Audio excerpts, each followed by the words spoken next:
Okay, welcome back, everyone.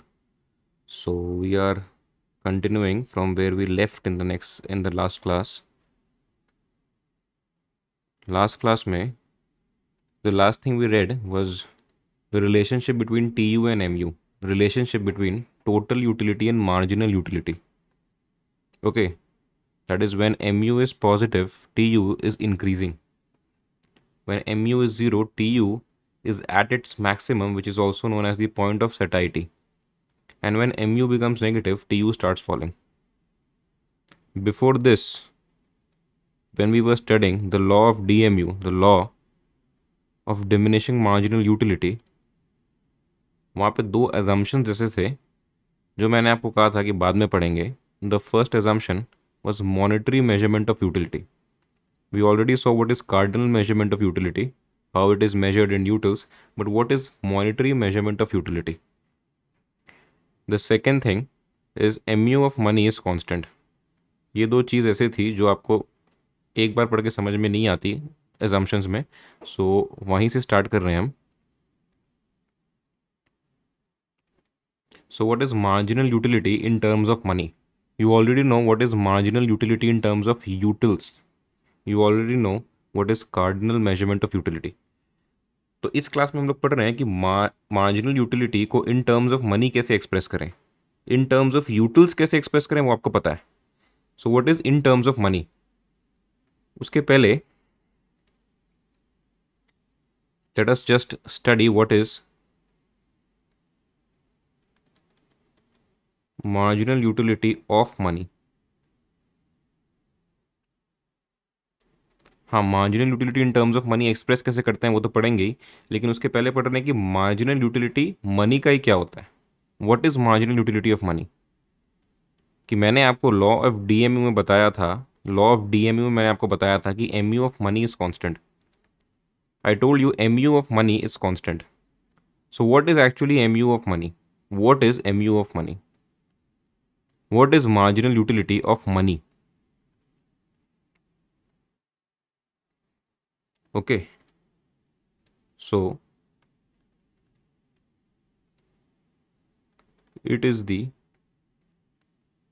additional utility. It is the additional utility. Additional because it is already marginal utility, so additional utility होगी. So it is the additional utility derived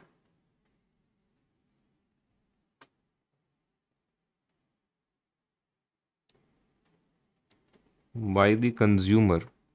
It is the additional utility derived by the consumer when he spends 1 rupee. अभी तक हम लोग पढ़ रहे थे कि goods के कंजम्पशन से कुछ यूटिलिटी डिराइव होती है. But ultimately if you are consuming goods you have to purchase those goods. You have to purchase those goods. So for purchasing those goods you need money. So what is mu of money? It is the additional utility derived when by a consumer when he spends 1 rupee. जब 1 रुपया spend करेगा तो उसको additional utility जो derive होगी that is mu of money. अब ये कैसे पता चल रहा है कि 1 रुपया स्पेंड करने से कितनी यूटिलिटी डिराइव हो रही है, ये कैलकुलेट कैसे हो रहा है ये. Suppose you have 1 rupee and इस 1 रुपये को लेके you can buy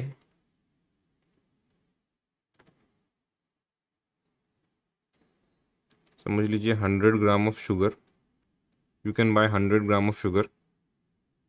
you can buy 500 gram of rice. Hypothetical example है, हाँ. 100 ग्राम शुगर 1 रुपये में नहीं मिलता. You can buy 500 gram of rice and you can buy 500 gram of समझ लीजिए सॉल्ट. 1 रुपये में you can buy 100 gram of sugar and 500 grams of rice and 500 grams of salt. 1 रुपये में आप ये 3 चीज़ खरीद सकते हैं. समझ लीजिए कि अगर आप 100 ग्राम ऑफ शुगर कंज्यूम करेंगे, so what is the mu in utils that you are deriving by consuming 100 gram of sugar. 100 gram of sugar consume करके समझ लीजिए आपको 1 यूटिल का सेटिस्फैक्शन मिल रहा है. 500 ग्राम ऑफ राइस आप कंज्यूम करेंगे तो आपको 2 यूटिल्स का सेटिस्फैक्शन मिल रहा है। एंड अगर आप 500 ग्राम ऑफ सॉल्ट कंज्यूम करेंगे आपको 1 यूटिल का सेटिस्फैक्शन मिल रहा है। So ultimately, you are getting a satisfaction of 4 utils by consuming these three commodities which you have purchased using this rupees 1। 1 रुपये से 3 कमोडिटी परचेज किए, इन 3 कमोडिटी को कंज्यूम करके 4 यूटिल का सेटिस्फैक्शन मिल रहा है। तो अल्टीमेटली आपको ये 1 रुपये स्पेंड करके 4 यूटिल का सेटिस्फैक्शन मिल रहा है। You can say that by spending that 1 rupee, you are getting a satisfaction of 4 utils, because by spending that 1 rupee, the commodities which you are buying and consuming is giving you a satisfaction of 4 utils. So ultimately, that 1 rupee is giving you a satisfaction of 4 utils. So what is mu of 1 rupee? Mu of 1 rupee कितना हुआ? It is 4 utils.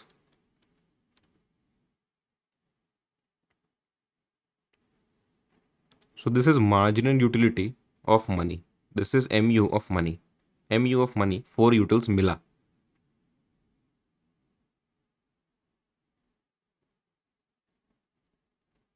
ये ज़रूरी नहीं है कि M U of money 4 utils ही होगा। This is just a hypothetical example जिसमें मैंने आपको बताया कि एम यू ऑफ मनी भी निकल सकती है, कि एम यू की मनी की भी एम यू होती है।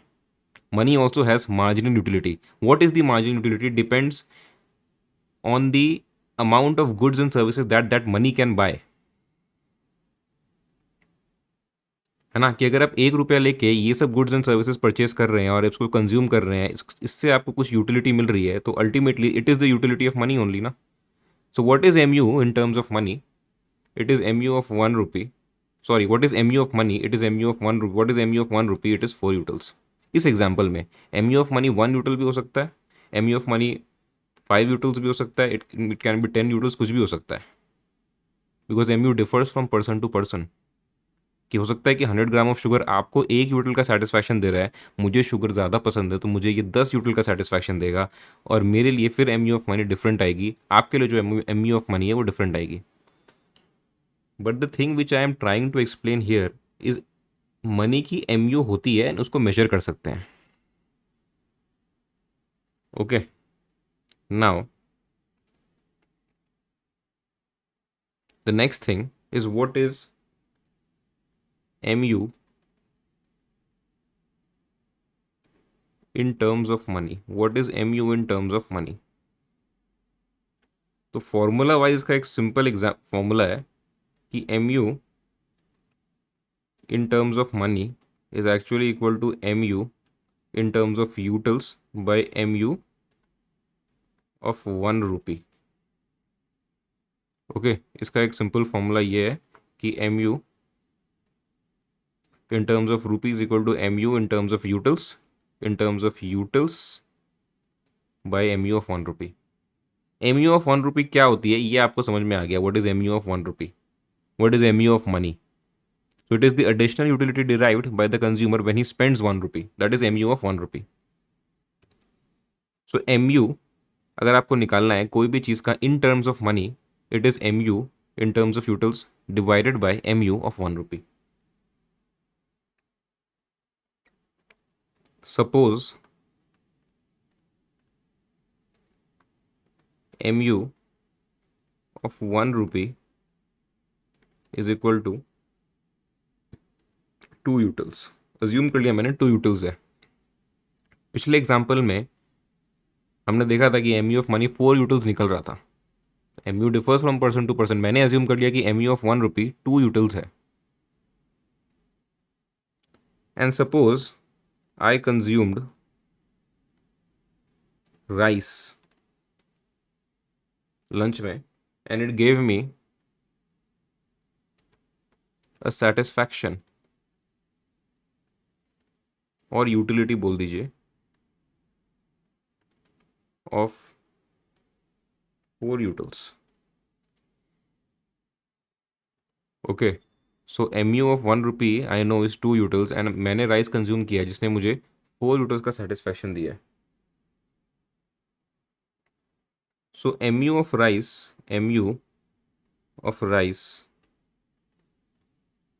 इन टर्म्स ऑफ मनी क्या होगा? अच्छा, mu of rice in terms of utils क्या है? It is 4 utils। But mu of rice in terms of money क्या है? it is mu of rice in terms of utils by mu of 1 rupee, which is equal to 2.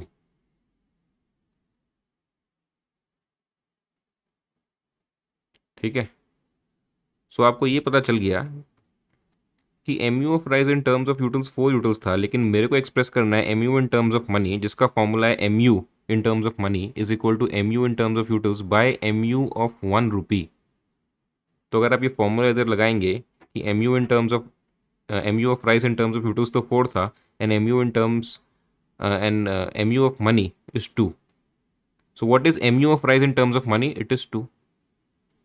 That is mu of rice in utils divided by mu of 1 rupee. So ultimately आपको ये पता है कि rice consume करने से 4 utils का satisfaction मिल रहा है या 2 रुपीज़ का सेटिस्फैक्शन मिल रहा है। अगर आप mu ऑफ राइस को यूटिल्स में देखेंगे तो 4 यूटिल्स का सेटिस्फैक्शन मिल रहा है, but if you are looking at mu of rice in terms of money, you are getting a satisfaction of 2 rupees. So instead of saying rice खा के 4 यूटिल का सेटिस्फैक्शन मिल गया, you can also say rice खा के 2 रुपये का satisfaction मिला। कि आप अपने यूटिलिटी को, अपने सेटिस्फैक्शन को एक्सप्रेस कर रहे हैं इन टर्म्स ऑफ मनी, तो आप ये बोल सकते हैं कि राइस खा के 2 रुपये का सेटिस्फैक्शन मिला, इंस्टेड ऑफ सेइंग राइस खा के 4 यूटिल्स का सेटिस्फैक्शन मिला। तो अगर आपको राइस खा के 4 यूटिल का सेटिस्फैक्शन मिल रहा है, या आपको राइस खा के 2 रुपीज़ का सेटिस्फैक्शन मिल रहा है, तो if you are going to market to purchase rice, what is the maximum amount that you will be willing to pay for purchase of rice? I repeat, कि आपको राइस खा के 2 रुपये का सेटिस्फैक्शन मिला, you are getting a satisfaction of ₹2 by consuming rice. So if you go to the market to purchase rice, what is the maximum amount of money that you will be willing to pay if you want to buy rice? कि भाई अगर rice खा के 2 रुपये का satisfaction ही मिल रहा है, तो राइस खरीदने जाएंगे तो 2 रुपये देंगे, अल्टीमेटली 2 रुपये से खरीदेंगे उसको। तो ये आप बोल सकते हैं कि हाँ भाई 2 रुपये से खरीदा, 2 रुपये का सेटिस्फैक्शन मिल रहा था तो ठीक है। अगर आप राइस को 3 रुपये में खरीद रहे हैं और आपको वो सेटिस्फैक्शन 2 रुपये का दे रहा है, तो you are not a rational consumer, फिर तो आप घाटा का सौदा करके आ गए।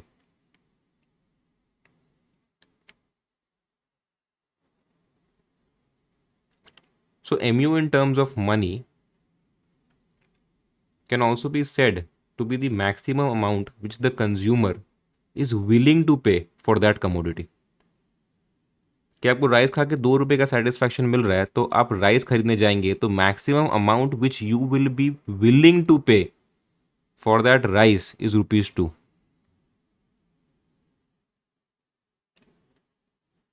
आई होप आपको समझ में आ गया ये। तो बेसिकली हम लोग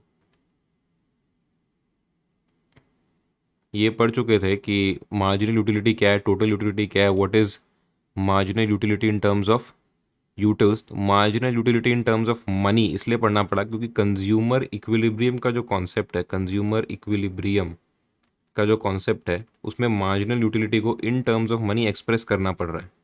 इसलिए मैंने आपको marginal utility in terms of money क्या होता है वो पढ़ाया। आई होप आपको समझ में आ गया कि what is mu of money. mu of money it is the additional utility derived by consumer when he spends 1 rupee। Additional utility जो उसको मिल रहा है जब वो 1 रुपया स्पेंड कर रहा है। अब ये समझ लीजिए ना कि additional utility when he spends an additional rupee, ठीक है, that is mu of money. What is mu in terms of money? mu कोई कमोडिटी का यूटिल्स में है, उसको in terms of money express करना है। So mu in terms of rupee is equal to mu in terms of utils by mu of 1 rupee. So instead of saying rice खा के 4 util का satisfaction मिला, you can also say rice खा के 2 रुपये का सेटिस्फैक्शन मिला। इसलिए जब राइस खरीदने जाएंगे मार्केट में तो 2 रुपये से ज़्यादा में तो नहीं खरीदेंगे। कि the maximum amount which I will be willing to pay, which I will be willing to pay for purchase of rice is ₹2 because it is giving me a satisfaction of 2 rupees only.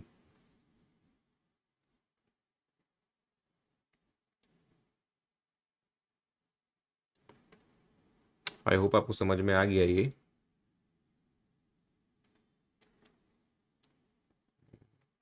Okay, so exercise करते हैं एक, कि M U in terms of money convert करना है।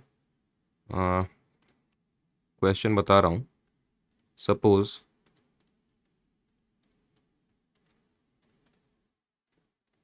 spending rupees 1 gives a satisfaction of 2 utils. 1 रुपया spend करने से 2 रुपये का सेटिस्फैक्शन, 2 यूटल्स का सेटिस्फैक्शन मिल रहा है। So what is M U of 1 rupee? It is 2 utils. As simple as that. कि एम यू ऑफ 1 रुपी क्या है? It is 2 utils. इसको एक बार रट लीजिए कि एम यू ऑफ 1 रुपी क्या है? 2 यूटल्स है। मैंने क्वेश्चन में बोला है कि M U of 1 rupee 2 utils है, ऐसा एज्यूम करके रखे हैं।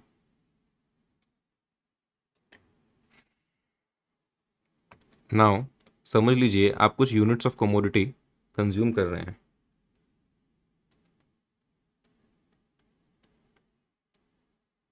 Okay, you are consuming 6 units of a commodity.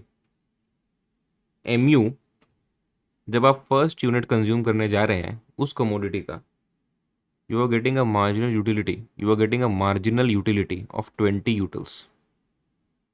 But when you consume the second unit, you are getting a marginal utility of 18 utils. When you consume the third unit, you are getting a marginal utility of 16 utils. When you consumed the fourth unit, you are getting a marginal utility of 8 utils. जब fifth unit consume करने गए तो marginal utility कुछ additional मिला ही नहीं, it is 0 utils.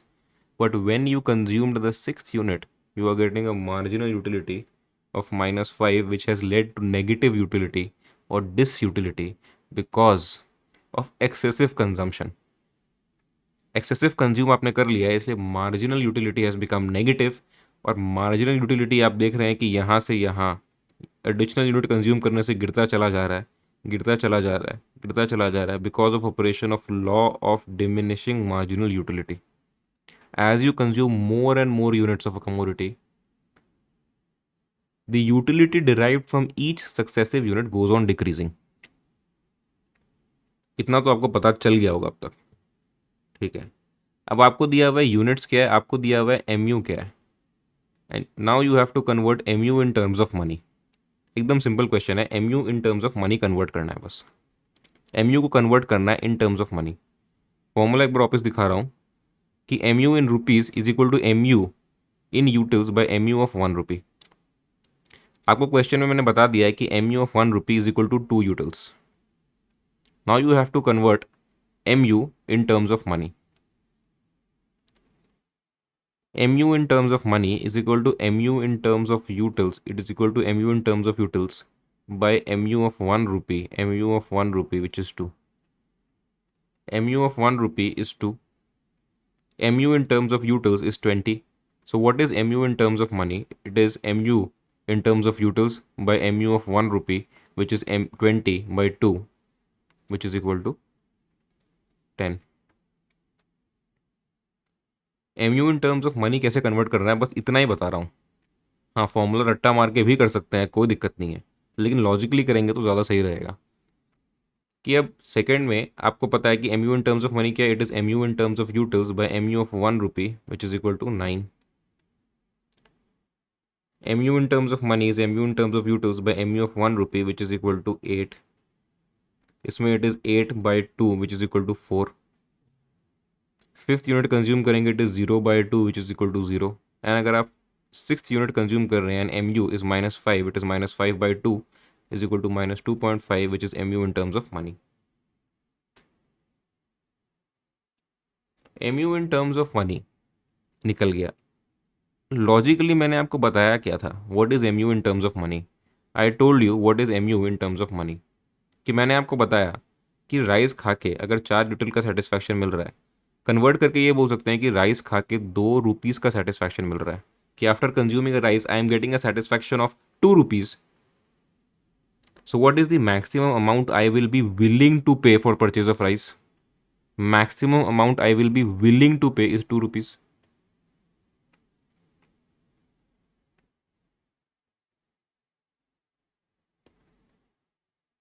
So MU in terms of money का क्या है? It is basically the maximum amount which the consumer is willing to pay for purchase of that commodity.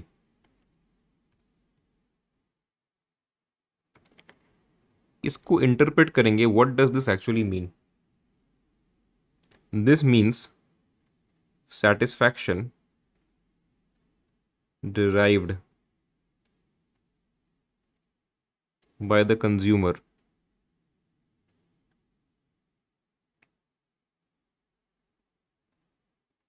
from consumption of a commodity.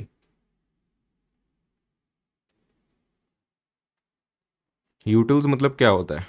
मतलब utility मतलब क्या होता है? What is marginal utility? It is the satisfaction derived, additional satisfaction derived by the consumer from consumption of an additional commodity. मतलब utils में आप जब express कर रहे हैं, इट इज क्या, ये है क्या, ये सेटिस्फैक्शन है जो डिराइव कर रहा है consumer.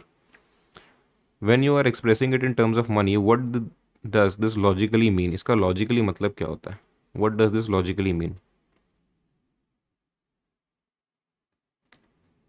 This is the price which the consumer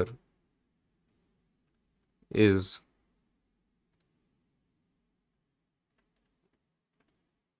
willing to pay. It is the price which the consumer is willing to pay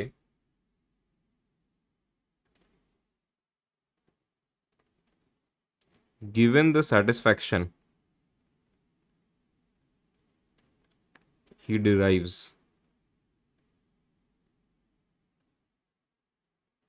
from the commodity. मैंने आपको चिल्ला चिल्ला के बोल दिया कि इट इज़, कि जब राइस 2 रुपये में, राइस में जब 2 रुपये का सेटिस्फैक्शन मिल रहा है, तो maximum amount which the consumer is willing to pay क्या होगा? It is 2 rupees. So what is MU in terms of money? It is the price. It is the price which the consumer is willing to pay given the satisfaction it derives from the commodity. कि भाई 4 util का satisfaction मिल रहा है और money terms में 2 रुपये का सेटिस्फैक्शन मिल रहा है, तो मैक्सिमम 2 रुपया ही स्पेंड करेंगे राइस खरीदने में, क्योंकि सेटिस्फैक्शन ही 2 रुपये का मिल रहा है. अगर ज़्यादा सेटिस्फैक्शन मिल रहा होता तो ज़्यादा खर्च करने का सोचते, लेकिन क्योंकि 2 रुपये का सेटिस्फैक्शन मिल रहा है, I am getting a satisfaction of only 2 rupees, so the maximum amount which the consumer will be willing to pay for purchase of that commodity is 2 rupees.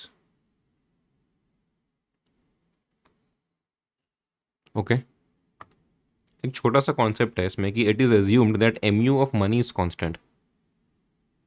जब लॉ ऑफ DMU पढ़ रहे थे, उसमें एक assumption लिया था. उसमें जो जो एजम्पशंस लिए थे वो सब समझ में आ गए थे. मॉनेटरी मेजरमेंट ऑफ यूटिलिटी कैसे होता है? What is monetary measurement of utility? कि यूटिल्स में है, उसको रूपी में एक्सप्रेस करना है, मॉनेटरी मेजरमेंट करना है यूटिलिटी का, वो समझ में आ गया. अब MU of money is constant. MU of money क्या होता है वो भी समझ में आ गया. व्हाट इज MU ऑफ 1 रुपी? समझ में आ गया.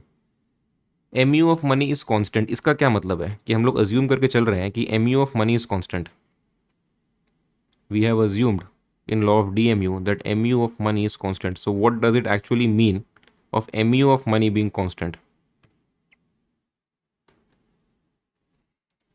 अच्छा, MU of money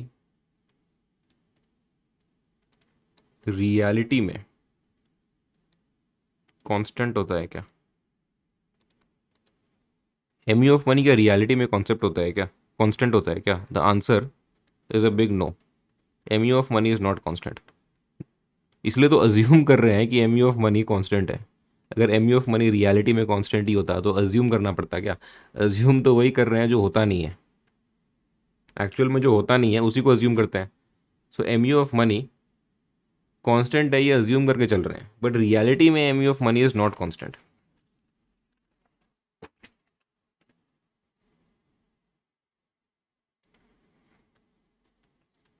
MU of money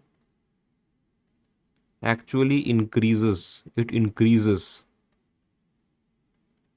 with increase in expenditure.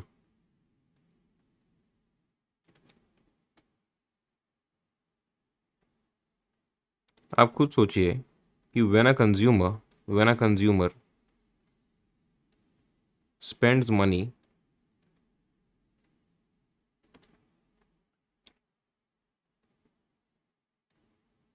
he is left with lesser and lesser money.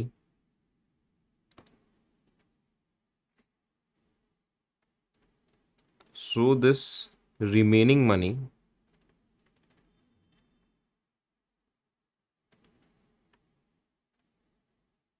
becomes more dearer to the consumer. Hence, MU of money increases. कि when a consumer spends money, he is left with lesser and lesser money. तो इसमें क्या होता है ना, so this remaining money becomes more dearer to the consumer. कि मतलब जो मनी बच गया ना उसकी वैल्यू बहुत ज़्यादा बढ़ जाती है कंज्यूमर के लिए.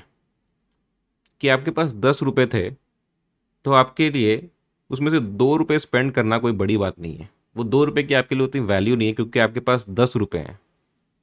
But if you have already spend ₹8 from that 10 rupees and you are left with ₹2, तो वो जो 2 रुपये बचे हैं ना उसकी वैल्यू आपके लिए बहुत ज़्यादा है क्योंकि आपके पास सिर्फ 2 ही रुपये बचे हैं. पैसे जब कम होते हैं ना उसकी वैल्यू बहुत ज़्यादा होती है कि पैसे कम है. जब पैसे बहुत ज़्यादा होते हैं तो उसकी उतनी वैल्यू नहीं होती, फिर आप कैसे भी एक्सपेंड कर सकते हैं.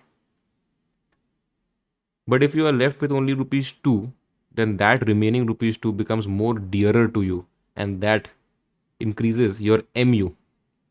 मतलब जैसे आप ज़्यादा से ज़्यादा मनी स्पेंड करेंगे, the more and more money you spend, the MU of that remaining money increases. तो रियलिटी में MU ऑफ मनी कांस्टेंट है क्या? In reality, is MU of money constant? MU of money is not constant because it increases with an increase in expenditure because you are left with lesser and lesser money.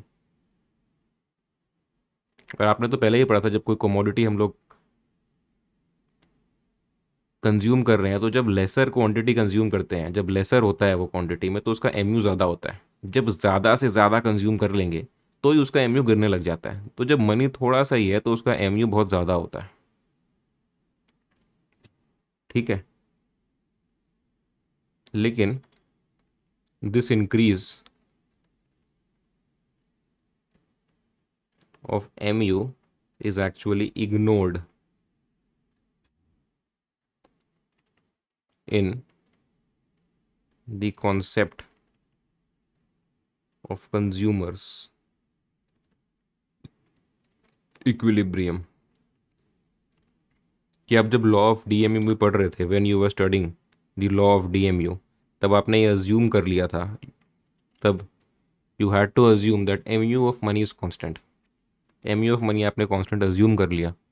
But MU of money reality में constant होती है क्या? MU of money is not constant in reality. लेकिन you have to assume MU of money is constant. तभी ये concept आप समझ पाएंगे, तभी ये कॉन्सेप्ट एक्सप्लेन हो पाएगा. मॉनेटरी मेजरमेंट ऑफ यूटिलिटी क्या होता है आपको समझ में आ गया कि यूटिलिटी को मॉनेटरी टर्म्स में कैसे मेजर करते हैं. ओके. सो अब इस चैप्टर का जो मेन फोकस है उसमें आ जाइए कि कंज्यूमर इक्विलिब्रियम के ऊपर चैप्टर है. What is actually consumer equilibrium? What is actually consumer equilibrium? Equilibrium मतलब क्या होता है? फर्स्टली कंज्यूमर का इक्विलिब्रियम. तो what is equilibrium? What is the meaning of equilibrium? Equilibrium means a state of rest और a position of no change. Equilibrium actually means a state of rest. आप एकदम rest में है और आपको change होने का मन नहीं है, दैट इज इक्विलिब्रियम. तब आप इक्विलिब्रियम पोजिशन पे है. स्टेट ऑफ रेस्ट में आप इतने ज़्यादा सेटिस्फाइड है अपनी लाइफ से कि आपको अभी चेंज होने का मूड ही नहीं है एकदम, तो आप स्टेट ऑफ रेस्ट में चले गए. और a position of no change, that is consumer equilibrium. मतलब कंज्यूमर मैक्सिमम सेटिस्फैक्शन अचीव कर चुका है, तभी वो स्टेट ऑफ रेस्ट में आ गया और वो चेंज होना चाहता नहीं. तो is maintaining a position of no change. Only then we say that the consumer has achieved equilibrium. Definition देखेंगे तो a consumer is said to be in equilibrium when he does not intend to change his level of consumption. When he does not intend to change his level of consumption. उसको अपना level of consumption change इसलिए नहीं करना है क्योंकि अभी जिस level of consumption पे वो है, अभी उसके पास जितने भी पैसे थे वो खर्च करके जो कंजम्पशन वो कर रहा है और उससे जो सेटिस्फैक्शन उसको मिल रहा है, उसको लगता है वो मैक्सिमम सेटिस्फैक्शन है। बस इससे ज़्यादा इतने पैसे में इतना ही सेटिस्फैक्शन मिल सकता है, इतने पैसे में इससे ज़्यादा सेटिस्फैक्शन मिल नहीं सकता। तो अभी मेरे पास जितने पैसे हैं उसमें मैं मैक्सिमम सेटिस्फैक्शन डिराइव कर रहा हूँ, and I do not intend to change my level of consumption. Okay, a consumer is said to be in equilibrium when he does not intend to change his level of consumption because it derives maximum satisfaction. Book में definition है कि consumer equilibrium refers to a situation when a consumer is having maximum satisfaction with his limited income, कि जितना पैसा है उतना में maximum satisfaction मिल रहा है। कि पैसा अगर ज़्यादा होता तब तो और खर्च करते, फिर और सेटिस्फैक्शन मिलता, लेकिन अभी जितना पैसा है उसमें मेरे को जितना सेटिस्फैक्शन मिल सकता है उतना मेरे को मिल रहा है। कि consumer is having maximum satisfaction with his limited income and he has no tendency to change his way of existing expenditure, मतलब he is in a state of rest और he is in a position of no change because he has no tendency to change his way of existing expenditure. Consumer equilibrium जो concept हम लोग पढ़ रहे हैं, तो it can be discussed under two different situations. The first is when the consumer spends his entire income on a single commodity. Consumer equilibrium पढ़ने के लिए दो अलग अलग सिचुएशंस ले रहे हैं। फर्स्ट सिचुएशन ये है कि कंज्यूमर एक ही कमोडिटी में अपना एंटायर इनकम स्पेंड कर रहा है, कि उसने राइस खरीदा अपने इनकम से, कि उसको समझ लीजिए नौकरी करता है कहीं पे, उसकी सैलरी 1000 रुपीज़ है and he has spend his entire 1000 rupees in purchase of rice only. उसे और कुछ खाना ही नहीं है, उसको दाल खाना ही नहीं है, उसे बाकी कुछ खाना ही नहीं है, उसे सिर्फ राइस खाना है। जितनी इनकम थी सबसे राइस ही खरीद लिया बस। So a consumer has spent his entire income on a single commodity. And second situation ये है कि consumer spends his entire income on two और मोर कमोडिटीज़। दो या दो से ज़्यादा कमोडिटी में कंज्यूमर अपनी इनकम को स्पेंड कर रहा है। The first situation is actually unrealistic situation. ऐसा होता नहीं है कि जितनी इनकम है सबको एक ही कमोडिटी में स्पेंड कर दें, ऐसा होता नहीं है। लेकिन टू अंडरस्टैंड दिस, जो सिचुएशन रियलिटी में होती है कि consumer spends his entire income on two और more commodities, you actually need to understand ये concept.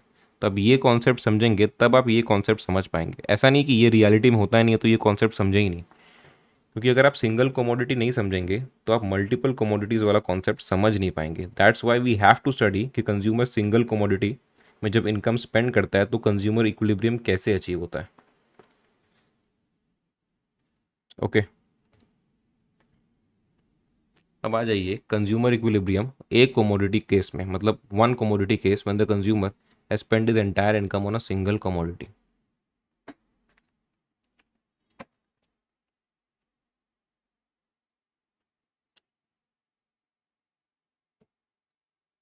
Now suppose the consumer wants to buy a good, say x.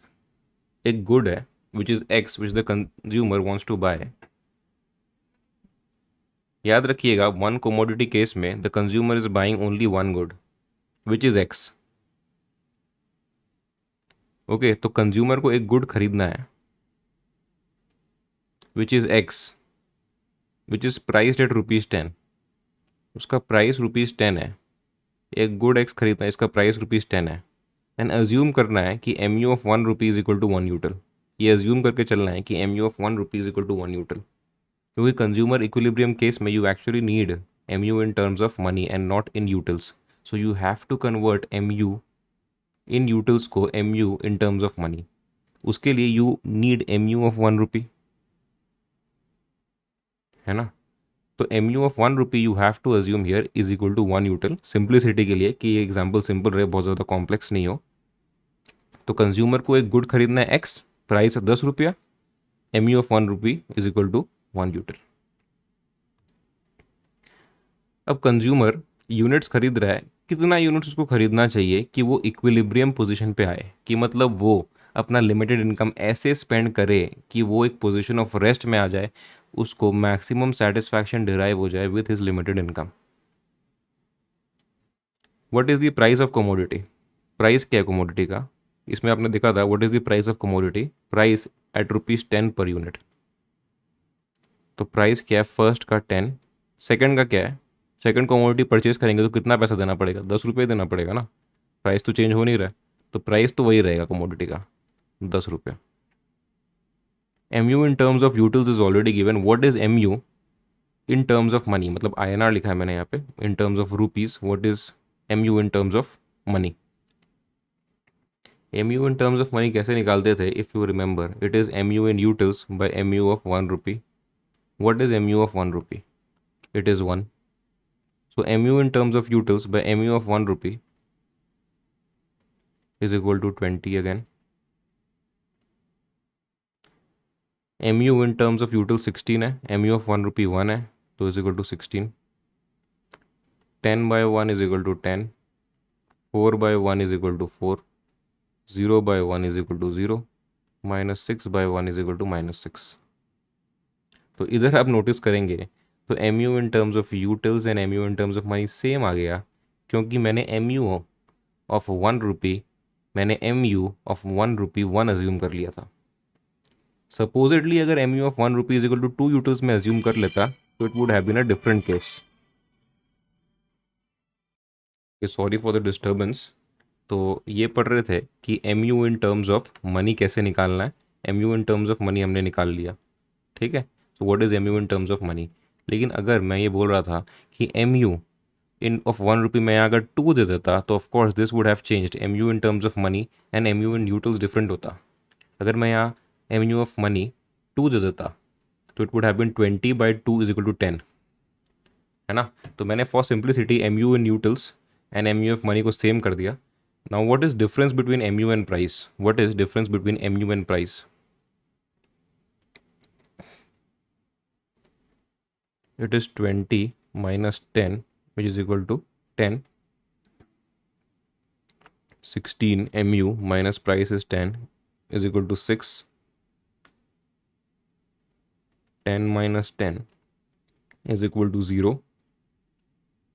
4 minus 10 minus 6. 0 minus 10 minus 10 and minus 6 minus 10 is equal to minus 16. तो आप देख रहे हैं कि हम difference निकालने के बाद इस सिचुएशन में क्या हो रहा है, इस सिचुएशन में क्या हो रहा है, MU is greater than price। कि जो सेटिस्फैक्शन आपको उस कमोडिटी से मिल रहा है it is greater than the price which you are paying for that commodity. समझ लीजिए MU इन INR कितना 20 की वो गुड कंज्यूम करके you are getting a satisfaction of 20 rupees. After consuming that good you are getting a satisfaction of 20 rupees, but you are paying a price of 10 rupees only. तो your satisfaction is greater than the price which you are paying. MU in INR का दूसरा interpretation अगर आप देखेंगे तो 20 is the amount of rupee which the consumer is willing to pay for consumption of 1 unit of that commodity.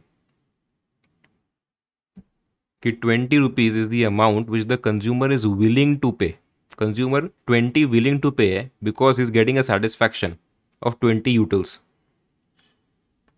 But the amount which he has to actually pay is ₹10।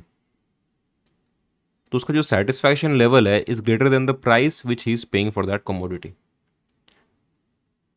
इस situation में MU is equal to price. कि वो 10 रुपये पे कर रहा है, 10 रुपये का ही सेटिस्फैक्शन उसको मिल रहा है। कि जब वो 3 कमोडिटी परचेज किया, when he purchase 3 commodities, 3 units of that commodity, his MU has actually fallen to 10 and the price which he is paying is also equal to 10. So the difference is 0. So MU is actually equal to price. उसके नीचे अगर आप देखेंगे, उसके नीचे अगर देखेंगे MU is less than price.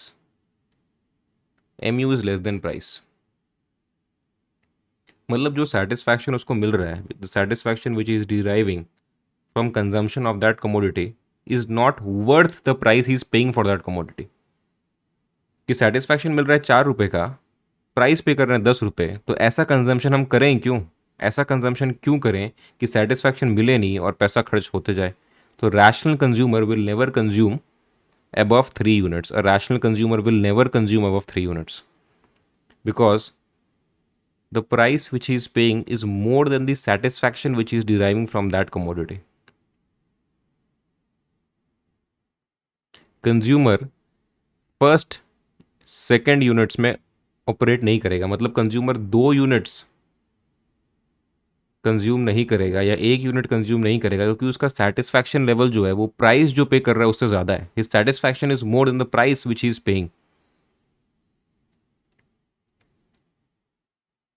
तो जब कंज्यूमर यहाँ होगा तो he will always want to increase his consumption, क्योंकि सेटिस्फैक्शन मिलते जा रहा है ना और प्राइस तो कम लग रहा है. कम पैसे में जब ज़्यादा मिल रहा है तो consumer will always try to increase his consumption. But when he consumed third unit of that commodity, his satisfaction is actually equal to the price which he paid for the commodity. इसमें consumer will come to a situation of rest or maximum satisfaction. Consumer अब maximum satisfaction achieve कर रहा है given the price he has, given the income he has. कि his satisfaction is actually maximized. His satisfaction is now maximized. जब वो 3 unit consume कर रहा है, उसको सेटिस्फैक्शन मिल रहा है 10 रुपये का, वो पे कर रहा है 10 रुपये, बस. अब उसको लगा अब मैं अगर एक्स्ट्रा 1 यूनिट भी कंज्यूम कर लिया तो पैसे तो ज़्यादा लगेंगे, सेटिस्फैक्शन कम मिलेगा, because MU is falling with every increasing unit because of operation of law of diminishing marginal utility. MU तो फॉल करते ही रहेगा, प्राइस तो सेम रहेगा. तो एक ऐसा पॉइंट भी आ जाएगा ना कि जब MU जो मिल रहा है वो तो बहुत कम है और प्राइस कुछ ज़्यादा पे कर रहे हैं, तो वहाँ हमें ऑपरेट करना नहीं है. मतलब यहाँ हमें ऑपरेट करना नहीं है, यहाँ हम ऑपरेट करेंगे नहीं, क्योंकि हम तो लालची हैं कि जब ज़्यादा पैसे में ज़्यादा, जब कम पैसे में ज़्यादा मिल रहा है तो of course we will consume more. यहाँ आके we will stop, the consumer will stop, the consumer will stop because his satisfaction here is maximized.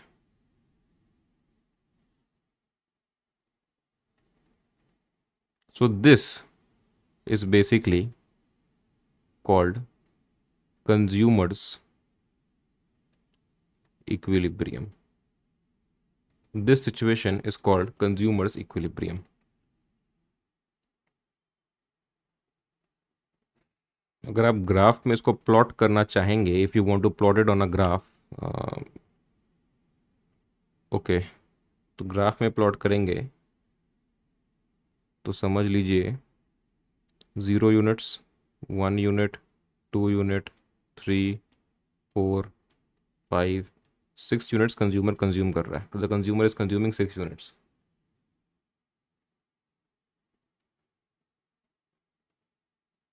This is समझ लीजिए 5, 10, 15, 20. Graph is not to scale. हाँ, इतना मतलब एग्जैक्टली नहीं बना पा रहा यहाँ पे, लेकिन आपको एग्जैक्टली एकदम देख के बनाना है कि किस पॉइंट पे कहाँ इंटरसेक्ट कर रहा है. सो आपको ये देखना है कि फर्स्ट यूनिट जब कंज्यूमर कंज्यूम कर रहा है, when the consumer is consuming first unit of that commodity, when the consumer is consuming first unit of that commodity, उसका MU क्या है? What is MU?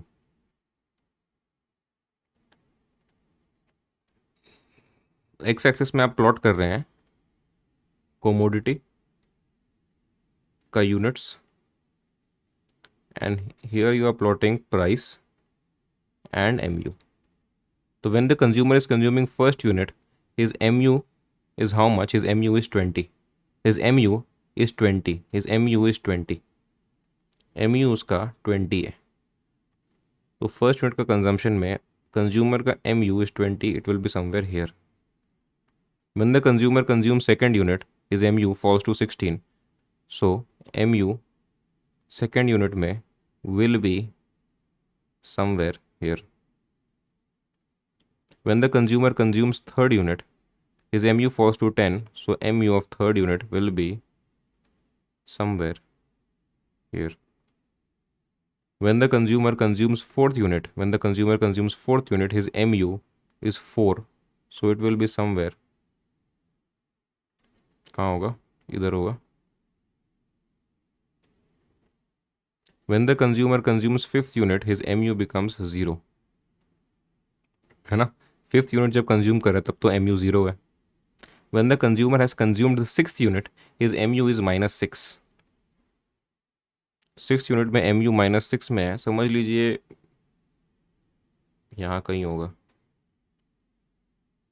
So what is the mu graph of consumer? mu का graph क्या है? mu is falling.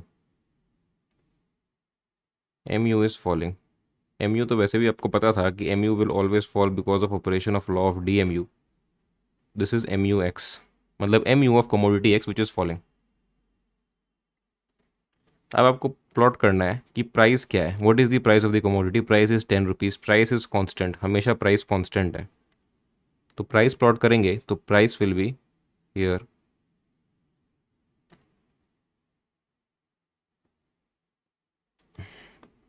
This is Px, this is Mux, this is Px. Equilibrium कहाँ achieve हो रहा है? Where is equilibrium achieved? Equilibrium was achieved on unit 3 when mu is equal to price of the commodity. When mu is equal to price. इस point पे when you consume 3 units of a commodity, when the consumer consumes 3 units of a commodity,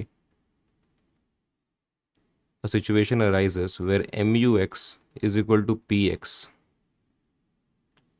which is actually called consumers equilibrium.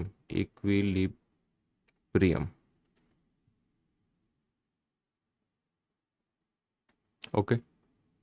आप बताइए इस point को क्या बोलते हैं? इस पॉइंट को क्या बोलते हैं? आप बताइए क्या बोलते हैं इस पॉइंट को? जो यूट्यूब पे देख रहे हैं वो पॉज करके कमेंट भी कर सकते हैं कि what is this point actually called. What is this point called? This is the point of satisfaction.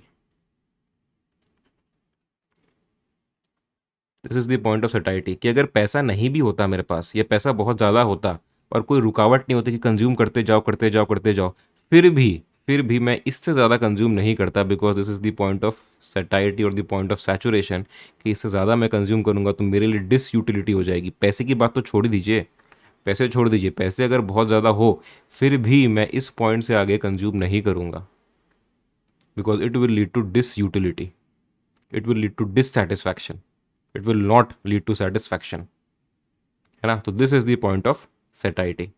तो कंज्यूमर इक्विलिब्रियम, आई होप आपको समझ में आ गया है. What is consumer equilibrium? एक बार रिवाइज करवा रहा हूँ कंज्यूमर इक्विलिब्रियम क्या होता है. तो consumer equilibrium, your equilibrium means a state of rest. It means a state of rest और a position of no change. कि कंज्यूमर ऐसी क्वांटिटी को कंज्यूम कर रहा है कि he does not want to change his level of existing consumption. That is he derives maximum satisfaction उस level of consumption पे. ठीक है. A consumer is having maximum satisfaction with his limited income and has no tendency to change his way of existing expenditure. तो ये दो situation लेंगे हम. First is single commodity, second is multiple commodity. Single commodity वाले case में मैंने आपको example देके बताया कि कंज्यूमर समझ लीजिए एक्स गुड खरीद रहा है और ₹10 गुड का दाम है और उसका 1 रुपी का यूटिलिटी 1 यूटिल है. तो अगर आप उसको प्लॉट करेंगे, उसको अगर आप टेबल पे लिखेंगे, so you will get this table. So if the consumer is consuming first 2 units of a commodity, his mu is actually greater than price, his marginal utility is greater than price.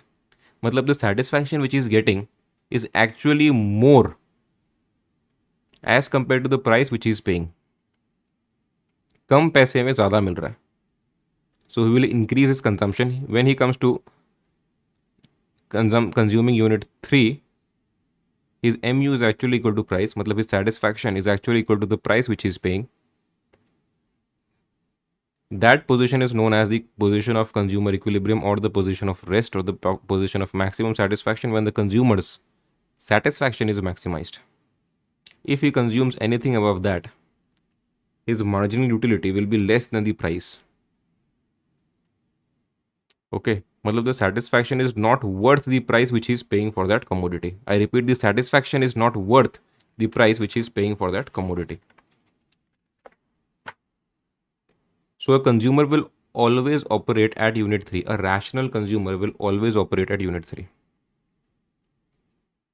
Okay. So consumer equilibrium का जो condition है, what is the condition for consumer equilibrium? Consumers equilibrium का condition क्या है? It is MUX is equal to PX. मतलब marginal utility is equal to price.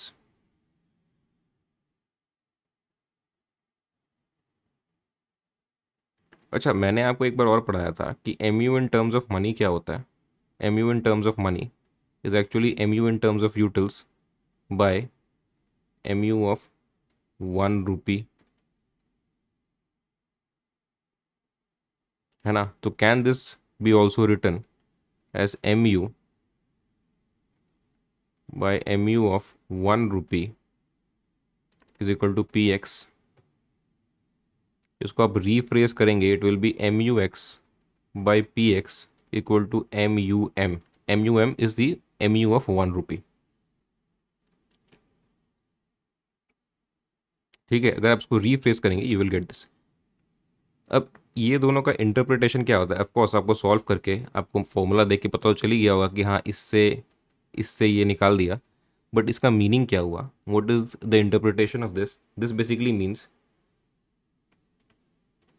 The satisfaction per rupee which the consumer is getting, है ना. MUX by PX is satisfaction per rupee which the consumer is getting. Satisfaction per रुपी कि आप MU को of course price से divide करेंगे तो आपको 1 रुपया का सेटिस्फैक्शन मिल जाएगा. मैंने 10 रुपये पे किया है, प्राइस इज 10 रुपया, लेकिन अगर आपको 1 रुपये का सेटिस्फैक्शन निकालना है तो if you divide MU by PX you will get satisfaction per rupee. So this is the satisfaction per rupee. Satisfaction per rupee. Satisfaction per rupee which the consumer is getting. What is MUM? It is the satisfaction per rupee which the consumer expects to get. या फिर satisfaction per rupee which the consumer is willing to get. It is the satisfaction per rupee which the consumer expects to get. कि अगर consumer 1 रुपया spend कर रहा है तो वो सेटिस्फैक्शन कितना एक्सपेक्ट कर रहा है जो 1 रुपया का यूटिलिटी है ना. कि अगर कोई गुड कंज्यूमर परचेज कर रहा है और उसको उसमें सेटिस्फैक्शन मिल रहा है and the consumer spends 1 rupee on purchase of that good, the consumer should get a satisfaction equal to the utility of 1 rupee. कि 1 rupee खर्च कर रहे हैं तो उसका यूटिलिटी तो मिलना चाहिए. Okay, so this is the satisfaction per rupee which the consumer is willing to get or which the consumer expects to get. This is the satisfaction per rupee which the consumer is actually getting. So consumer equilibrium ऐसा ही situation होगा जिसमें satisfaction मेरे को जितना मिल रहा है is equal to the satisfaction जो मैं एक्सपेक्ट कर रहा हूं.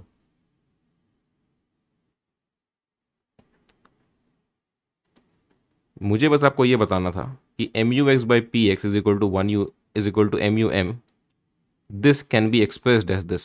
इतना मेरे को आपको बताना था. अगर इसकी इंटरप्रिटेशन आप भूल भी जाएं तो कोई बात नहीं है, लेकिन कोई भी चीज़ को रट्टा मार के पढ़ना और समझ के पढ़ने में डिफरेंस होता है. तो आपको हमेशा याद रहना चाहिए कि MUX by PX is equal to MUM का मतलब क्या हुआ. MUM होगा कि satisfaction per rupee which the consumer actually expects to get. कि 1 रुपया खर्च कर रहा हूँ तो 1 रुपये का सेटिस्फैक्शन तो मिलना चाहिए ना. And satisfaction per rupee which the consumer is actually getting, ये है. अगर ये दोनों इक्वल होंगे तो कंज्यूमर हमेशा इक्विलिब्रियम पे रहेगा.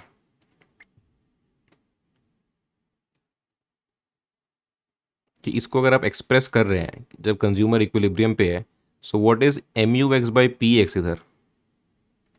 MUX इस सिचुएशन में MUX by PX is equal to what? MUM is equal to 1 which is MUM. MUM मैंने आपको बताया था कि MU of 1 rupee is equal to 1 util. तो अब MUX is equal to PX can be expressed as MUX by PX is equal to MUM. इसको ऐसे express कर सकते हैं. बस मेरे को आपको इतना ही बताना था, मेरा यही मोटिव था कि मेरे को आपको ये बताना है कि MUX is equal to PX can be expressed as this.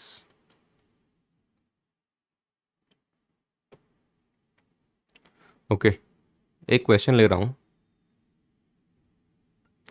समझ लीजिए आइसक्रीम सेल्स फॉर ₹20. आइसक्रीम 20 रुपये में बिक रही है.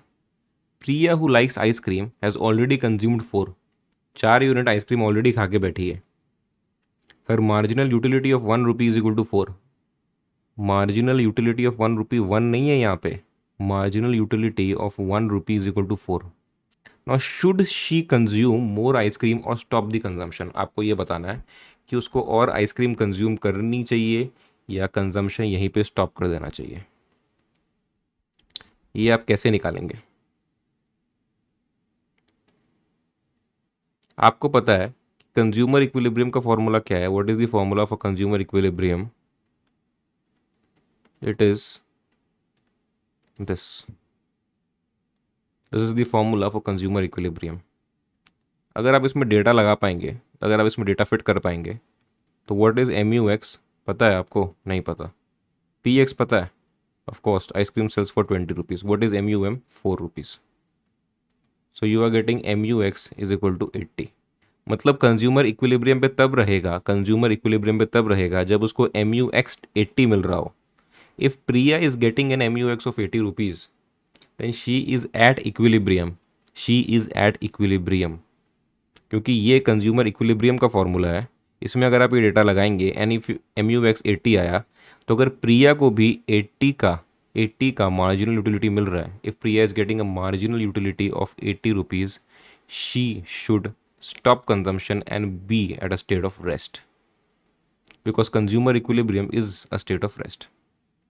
अगर वो ज़्यादा आइसक्रीम और आइसक्रीम वो अगर वो और आइसक्रीम खरीदना चाहेगी, तो जो एडिशनल सेटिस्फैक्शन उसको मिलेगा will not be worth of the money she will spend. मतलब उसका जो MUX होगा will be less than PX. मतलब प्रिया जो है वो इस सिचुएशन में चली जाएगी. प्रिया इस सिचुएशन में चली जाएगी when her MU is less than price. कि उसको मार्जिनल यूटिलिटी तो मिल रही है लेकिन it is not worth the price which she is paying. कि उसको मार्जिनल यूटिलिटी अगर मिल भी रही है तो 20 रुपये के लायक मार्जिनल यूटिलिटी उसको नहीं मिल रही.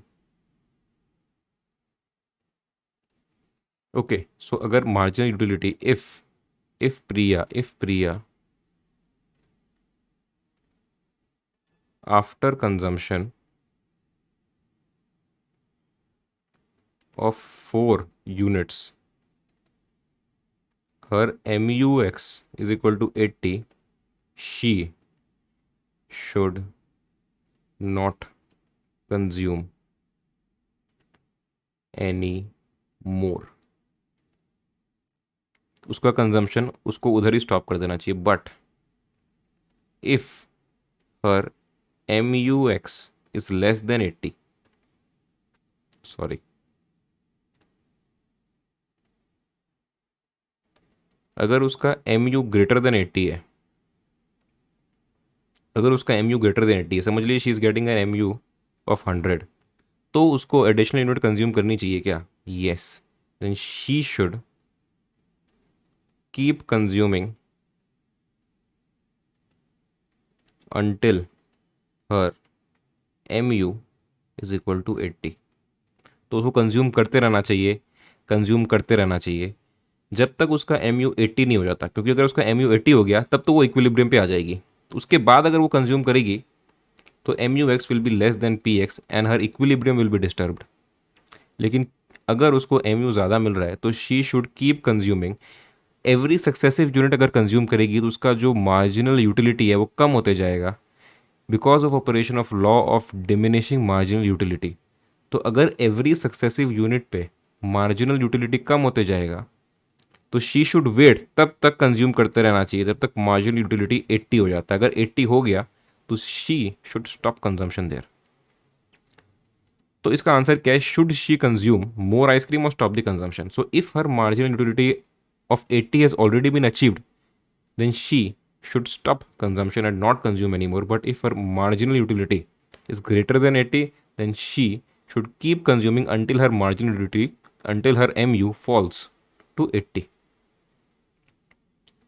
Okay, first commodity मतलब one commodity case यहाँ खत्म होता है. So it can be concluded that a consumer in consumption of a single commodity, say X, will be at equilibrium when the marginal utility from the commodity X is equal to price paid for the commodity.